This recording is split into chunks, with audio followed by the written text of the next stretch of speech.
Fellas, we've done it. We've just hit 20k subs. So to celebrate hitting 20k subs, I thought I'd go back to my roots. I thought I'd go back to what I started doing on this YouTube channel, which is MMA Rants. If you go back to the first few videos I ever uploaded on this YouTube channel, I did basically MMA Rants. It was basically where I'd yap and just essentially just complain about things that I was unhappy about in the world of MMA. And it's been absolutely months since I did them videos, like 8-9 months ago. I only started doing them to kick off my channel, and then I ended them after like 12 rants. So I thought to celebrate getting 20k subs, I'd do another MMA rant, a long MMA rant, just because why not? And yeah, there's a lot of things I need to complain about in the world of MMA, things that I'm unhappy with. So yeah, let's get right into it. With the first thing that I'm unhappy with is I just feel like the UFC are super inconsistent with card quality. It feels like with the UFC, it's like picking out a name out of a hat, because you never know what you're going to get. Sometimes you can get absolutely, and I don't want to talk about 300 too much because that's like obviously going to be stacked. It's 300 at the end of the day, but you could be getting cards like $2.99 and $2.98 and cards like that are super stacked from top to bottom, cards that, you know, everyone can't wait for.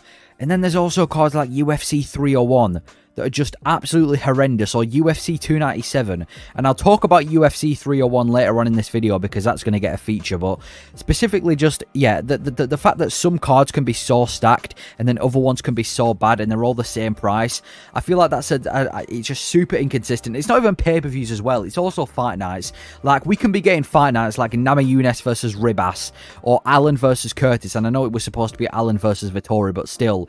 And then we can also have cards like Robert Whittaker versus Khamzat Chimaev, which is one of the most stacked fight nights of all time. And I feel like, I'm not complaining, by the way, that we're getting good cards. That'd be a terrible thing to complain about. I'm not complaining about the fact that we do get these good cards, but I feel like it's just super inconsistent how sometimes we can be getting pay-per-views that are extremely stacked, and then or fight nights that are extremely stacked, and then we can be getting, you know, cards that are just horrendous. Like, in my opinion, Chimaev versus Whittaker is much better than UFC 301, and that's a fight night. I'd even argue that the Arman Tsarukyan versus a Beneil Dariush card is better than 297 and 301. So yeah, the UFC are just super inconsistent with card quality, in my opinion, and it's something that not that necessarily needs to change, because I don't want to lose out on these stacked cards, but it's just something I want to point out. So yeah, UFC super inconsistent. Next thing, Alex Pereira fans. Now, I don't have any bad feelings about Alex Pereira. I think he's one of the most entertaining fighters in the UFC. He's such a good addition to the UFC roster. I love watching him fight. I think he's one of the most exciting fighters in the UFC. And I just think, yeah, overall, great addition. One of the best strikers. But with that being said, his fans are unbearable. It was specifically the UFC 300 press conference with him and a couple other people on stage where I really got to see how delusional this guy's fans are. You know, the fact that they're just throwing shade and screaming Chama. It's not even just the Alex Pereira fans as well. It's also Charles Oliveira fans. It seems to be the best fighters have the worst fans, or specifically like Brazilian fighters like Oliveira and Poeton. They always get mad when other fighters have like a mind for themselves and they aren't just following what everyone else thinks in the MMA world. And I just think, yeah, they're super annoying. And Jamal Hill made a good point. I understand Jamal Hill can sometimes be really salty, and I feel like he takes everything to heart. But he made a good tweet. He said something along the lines of, I mean, it's on screen. He said that Jamal Hill states that he's going to beat Alex Pereira, and Pereira fans start calling him deluded and they start throwing shade about it to him.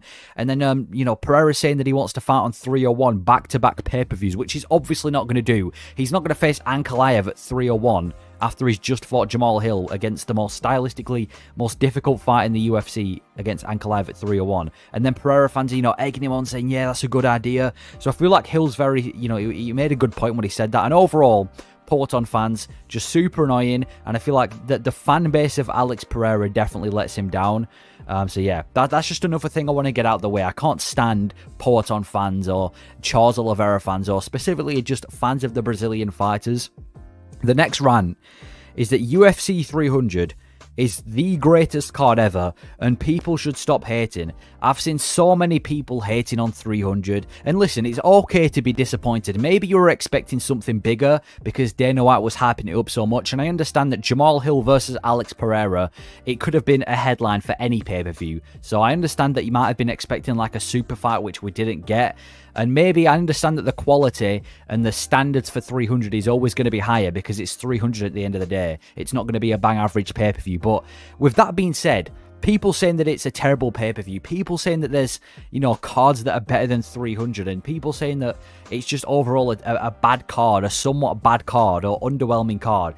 It's the best card ever. It's the greatest card ever. There is no card that is better than UFC 300. The amount of former champions on this card, the early prelims for this card could have easily been like a normal main card for a normal pay-per-view. It's stacked from top to bottom. There's so many interesting fights. There's 3 title fights on the card. There's so many #1 contender fights, so many prospects, so many contenders that are going to get, ranked up from this card.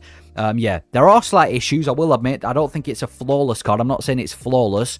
But with that being said, people need to stop complaining. People need to accept that we've got an absolutely amazing card. It is the greatest card ever. People should stop hating. Fair enough if you're disappointed. But with that being said, 300 is the best card ever, and I think we just need to accept it. I understand that we could have had a bigger main event than Jamal Hill versus Alex Pereira. I heard people saying that they thought it was going to be like a GSP versus Khabib.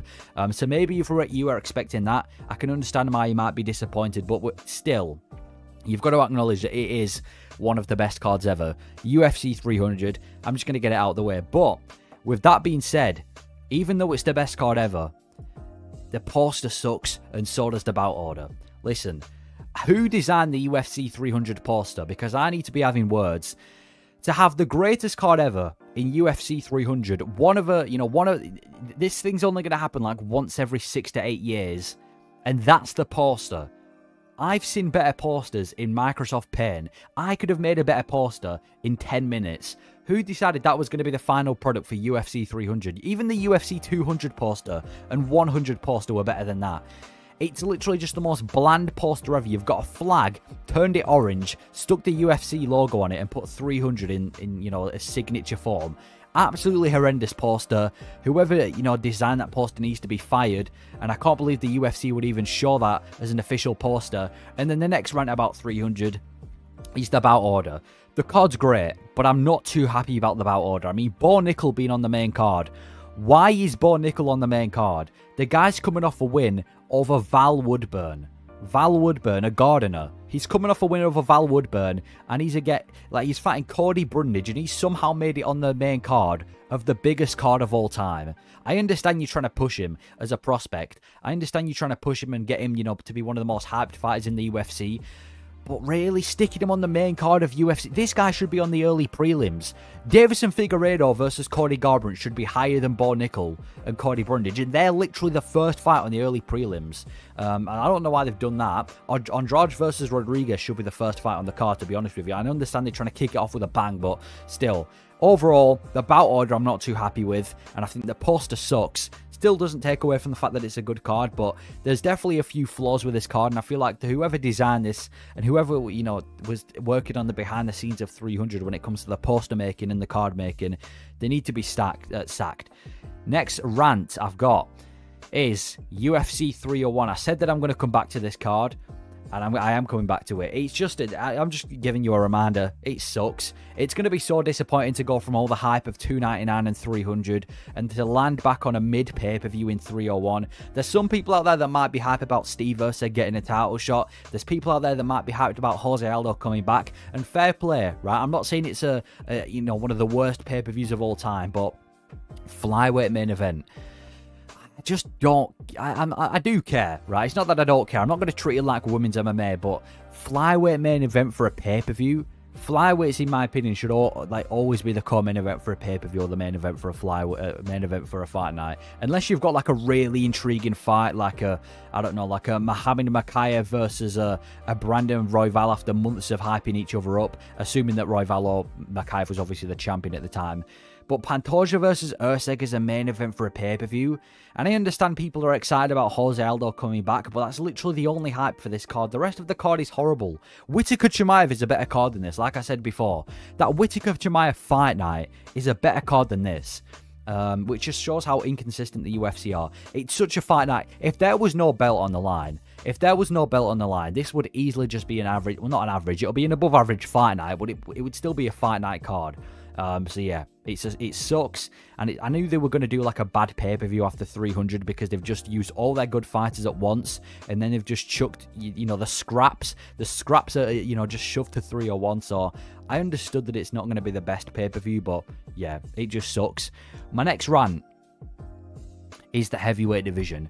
I did a little rant on this division a few weeks ago, and I'm going to do it again.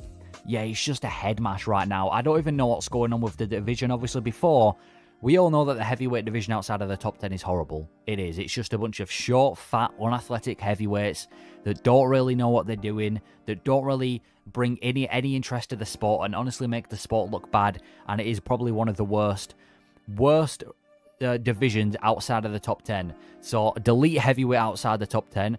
And then obviously there's the main controversy over John Jones not vacating his belt. You're the champion of the division.